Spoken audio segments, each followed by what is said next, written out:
Hello, ഇന്ന് ഞാൻ വളരെ എളുപ്പത്തിൽ ഒരു ഉണ്ണിയപ്പം ഉണ്ടാക്കണം. അത് എൻ്റേതായ ശൈലിയിൽ. കഴിഞ്ഞ പ്രാവശ്യം ഞാൻ ഉണ്ണിയപ്പം ഉണ്ടാക്കിയപ്പോൾ എല്ലാവർക്കും ഭയങ്കര ഇഷ്ടപ്പെട്ടു. അത് എല്ലാവർക്കും ഒന്ന് കാണാച്ചിട്ടാണ് ഇങ്ങനെ ഉണ്ടാക്കുന്നത്.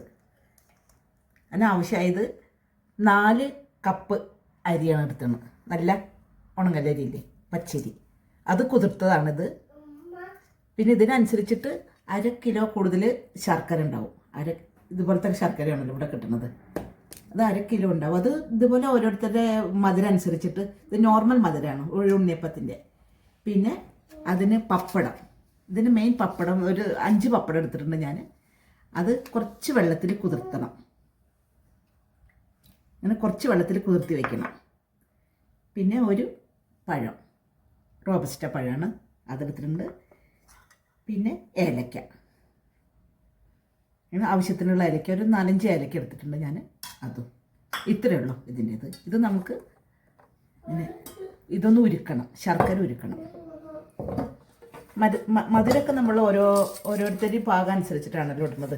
നോർമൽ ഇതിങ്ങനെ ശർക്കര ഒരു 1/2 കപ്പ് വെള്ളമുള്ളൂ. അതിൽ നമുക്കൊന്ന് ഉരുക്കണം. എന്നിട്ട് നല്ല തിളച്ച് വരുമ്പോൾ അതിലാണ്, ആ ശർക്കരപ്പാനിയിലാണ് നമ്മൾ ഈ പച്ചരി അരയ്ക്കേണ്ടത്.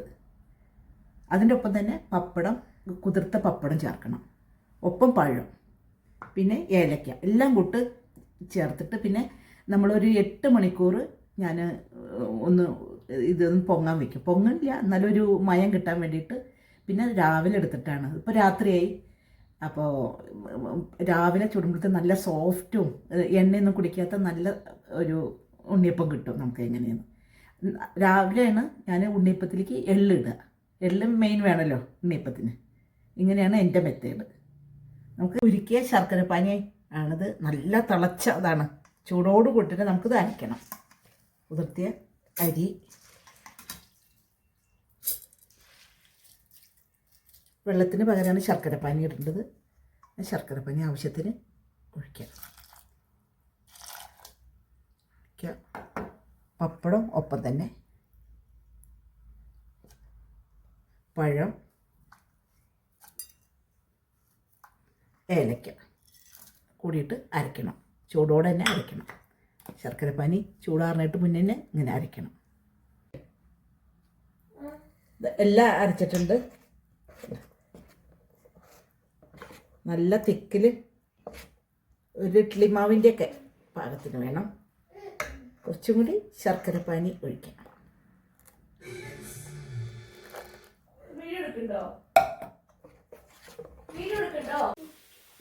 ഇത് ഉണ്ണിയപ്പത്തിൻ്റെ മാവ് ഒരു 8 മണിക്കൂർ കഴിഞ്ഞിട്ടുള്ള ഇതാണിത്. ഇനി അതിലേക്ക് എള്ള് 2 ടേബിൾ സ്പൂൺ. എള്ള് കുറച്ച് കൂടുതൽ ഞാൻ ചേർക്കാറുണ്ട്, നല്ല ടേസ്റ്റ് ഉണ്ടാവും. പിന്നെ അതുപോലെ നെയ്യിൽ വറുത്ത തേങ്ങാക്കൊത്ത്.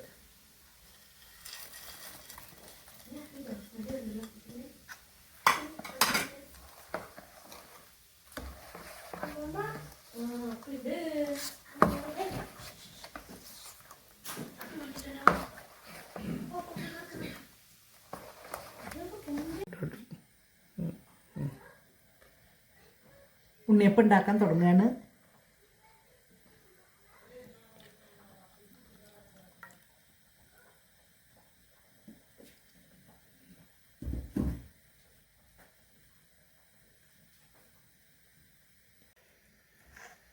ഒരു പ്രാവശ്യം ഉണ്ണിയപ്പം ഉണ്ടാക്കി.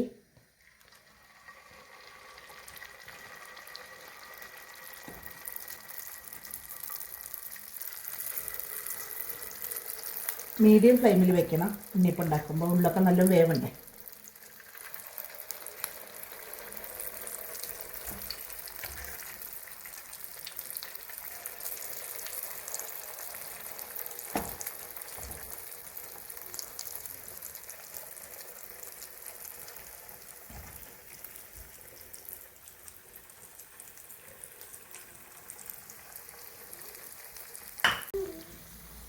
ഇത് ആയിട്ടുണ്ട്, എടുക്കാം.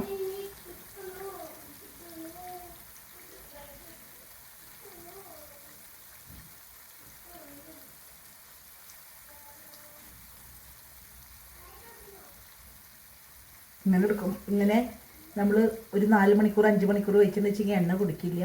നല്ല സോഫ്റ്റ് ആയിട്ടുള്ള ഉണ്ണിയപ്പം കിട്ടും.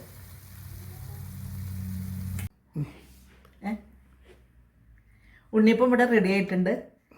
എല്ലാവരും ഒന്നും ഇങ്ങനെ ഉണ്ടാക്കി നോക്കണം.